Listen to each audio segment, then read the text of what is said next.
మంత్రి లోకేష్ నిర్లక్ష్య వల్లనే పోలవరం ప్రాజెక్టు పూర్తి అవ్వకుండా వెనుకపడుతుంది. మాజీ మంత్రి అంబటి రాంబాబు విషయంలో నారా చంద్రబాబు నాయుడు గారి తెలివి తక్కువ వలన, ఆయన దురాశ వలన ఈ ప్రాజెక్ట్ ఇంత లేట్ అయిందని, ఈ దుస్థితికి వచ్చిందని నేను ఇప్పటికీ ఎప్పటికీ దాని మీదే స్టాండ్ అయి ఉన్నాను. చర్చకు నేను సిద్ధం, ఎవరితో అయినా చర్చకు సిద్ధం, దానిలో సందేహం లేదు. చర్చ అంటే మళ్ళీ కొట్టుకోవటం కాదు, ఆరోగ్యకరమైన చర్చ చేద్దాం, మనకి అభ్యంతరం లేదు. పోలవరం విషయంలో వైఎస్ఆర్ కాంగ్రెస్ పార్టీ, జగన్మోహన్ రెడ్డి గారు, రాజశేఖర రెడ్డి గారు చాలా కష్టపడి చిత్తశుద్ధితో పనిచేశారు. చంద్రబాబు నాయుడు గారు అది ఏటీఎంగా భావించి డబ్బులు కాజేయటం కోసం మాత్రమే ఆ ప్రాజెక్టును తీసుకొని చేసినటువంటి వ్యక్తి. ఇది నేను చెప్పిన మాటే కాదు, ఇవాళ భారత ప్రధాని, కూటమి సభ్యుడు అయినటువంటి మోడీ గారు కూడా చెప్పినటువంటి సందర్భం ఉంది. ఈ పిచ్చి లెక్కలు పేపర్లో పిచ్చి లెక్కలు వేస్తారు, ఈనాడు, ఆంధ్రజ్యోతి సంబంధించిన వేసి ప్రజల మీద రుద్దేటటువంటి కార్యక్రమం చేస్తున్నారు. నేను మరొకసారి చెబుతున్నా, పోలవరాన్ని అతి వేగంగా కరోనా ఉన్నా కూడా ముందుకు తీసుకువెళ్లినటువంటి ఘనత వైఎస్ఆర్ కాంగ్రెస్ పార్టీ ప్రభుత్వానిది. అసలు నదిని డైవర్ట్ చేసిన ఘనత వైఎస్ఆర్ కాంగ్రెస్ పార్టీది. స్పిల్వేని పూర్తి చేసిన ఘనత వైఎస్ఆర్ కాంగ్రెస్ పార్టీది. కాఫర్ డ్యాములు 2 క్లోజ్ చేసిన ఘనత వైఎస్ఆర్ కాంగ్రెస్ పార్టీది. స్పిల్వేనే కాదు, మొత్తం టోటల్ గా అనేకమైన కార్యక్రమాలు చేశాం. చంద్రబాబు నాయుడు గారు మొన్న చెప్తున్నాడండి, మళ్ళా నాకు అర్థం కావడం లేదు. ఆయన అమాయకుడా, లేకపోతే చెప్పిందే చెప్పి ప్రజల్ని నమ్మించాలనుకుంటున్నాడా, నాకు అర్థం కాల. ఆయన అంటాడు, మేము డయాఫ్రమ్ వాల్ వేసేసాం, జగన్మోహన్ రెడ్డి గారు వచ్చి కాఫర్ డ్యాములు పూర్తి చేసుకోవడంలో విఫలమైపోయాడు, అందువల్ల దెబ్బతినిపోయింది అంటాడు. నేను మొట్టమొదటి చెబుతున్నా, నేను చెప్పడం కాదు, ప్రపంచంలో ఎవరిని అడిగినా చెప్తారు, కాఫర్ డ్యాములు కంప్లీట్ కాకోకుండా డయాఫ్రమ్ వాల్ వేయటానికి వీల్లేదు. This is the rule, this is the protocol. సామాన్యుడు అడిగినా చెప్తాడు, ఏఈని అడిగినా చెప్తాడు. We have to complete the coffer dams first. Coffer dams 2 కూడా పూర్తి అయితే అటు ఇటు మధ్యన వర్కింగ్ ప్లేస్ ఉంటుంది. ఆ వర్కింగ్ ప్లేస్ లో నువ్వు ఏదైనా చేయొచ్చు. నువ్వు ఆ వర్కింగ్ ప్లేస్ క్లియర్ కాకోకుండానే, నది ప్రవహిస్తుండగానే సమ్మర్ లో నువ్వేసేసావు. కాఫర్ డ్యాములు మాత్రం సకల సందేశిస్తున్నావు. జగన్మోహన్ రెడ్డి గారు పూర్తి చేయలేదంటే అందుకని పోయిందంట. ఇది నాకు అర్థం కాల. ఎట్లా ఉందంటే, తొండి ఆడతారే అంత తొండి ఆడేటువంటి కార్యక్రమాలు చంద్రబాబు నాయుడు గారు చేస్తున్నాడు. సరే లెక్కలేస్తారు, చూద్దాం ఏం జరిగిద్దాం. చంద్రబాబు నాయుడు గారు వచ్చారు కదా అధికారంలోకి, పోలవరాన్ని పూర్తి చేస్తాం అంటున్నాడు కదా, చూద్దాం ఏం జరిగిద్దాం.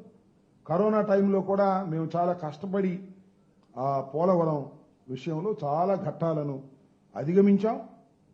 దురదృష్టం చంద్రబాబు నాయుడు గారి అతి తెలివి వల్ల, తెలివి తక్కువతనం వల్ల, కాఫర్ డ్యాములు క్లోజ్ చేయకోకుండా డయాఫ్రమ్ వాల్ వేయటం వల్ల ఇది ఆలస్యమైంది. అంతకు మించి మరొకటి కానే కాదని కూడా ఈ సందర్భంగా నేను చెప్పదలుచుకున్నాను.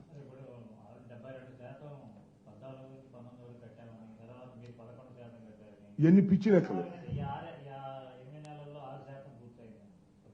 ఇవన్నీ.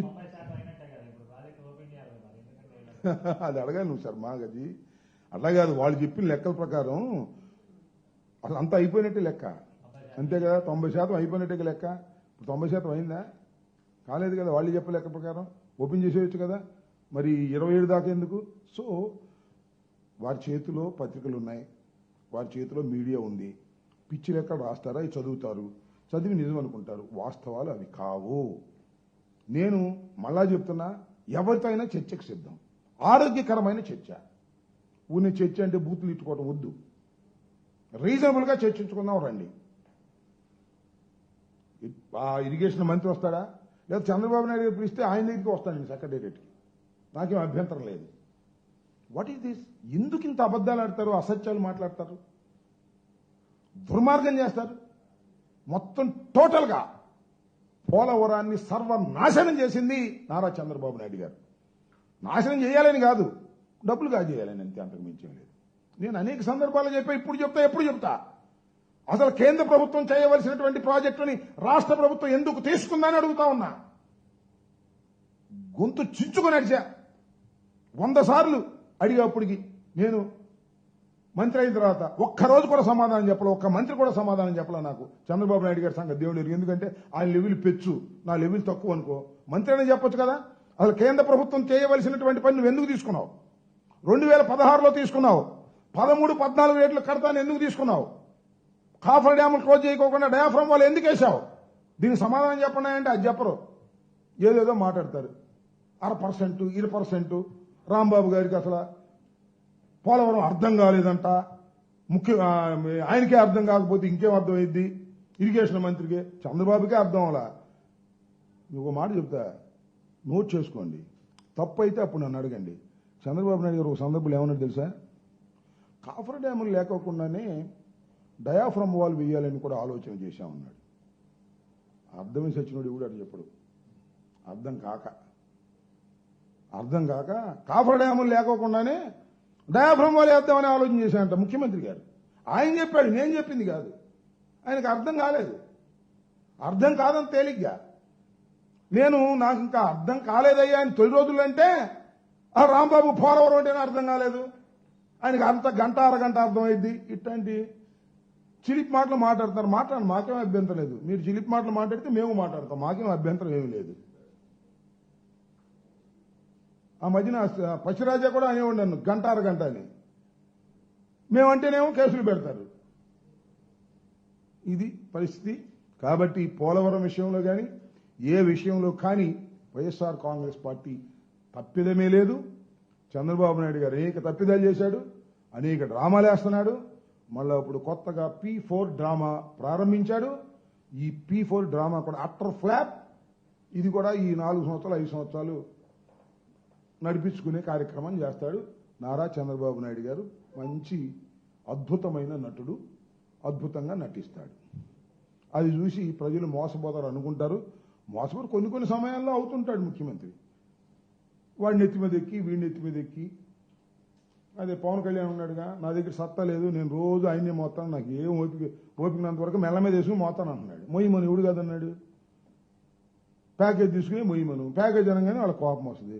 కోపం వచ్చినా ఉన్న విషయం చెప్పాలి. వీర మహిళలు అర్థం చేసుకోండి, జన సైనికులు అర్థం చేసుకోండి, కాపు సోదరులు కూడా అర్థం చేసుకోండి. ఆయన ముఖ్యమంత్రి అవ్వడు, పొరపాటును కూడా అవ్వడు. ఇస్తానన్నా ఒప్పుకోడు. చంద్రబాబునే మోస్తాను అంటున్నాడు. ఇంక నేనేం చెప్పు. ఇది విషయం. అర్థం చేసుకోండి స్వామి. అర్థం చేసుకోకుండా ఊరికినే మమ్మల్ని బూతులు తిడితే కాదు, అర్థం చేసుకోండి. ఎందుకంటే కింద కామెంట్లు పెడతారు మా వాళ్ళే. మళ్ళీ నేనేదో పవన్ కళ్యాణ్ అన్నానని. నేనేం అనలా పవన్ కళ్యాణ్ని. పవన్ కళ్యాణ్ సత్తా లేదని ఆయన చెప్పిన తర్వాత ఇంకెందుకయ్యా మీరు? నాకు అర్థం కాలేదు. ఆ లోకేష్ అమ్మడు వెళ్ళండి, కాస్త మీకు కూడా ఇస్తాడు వసూలు చేసిన దానిలో.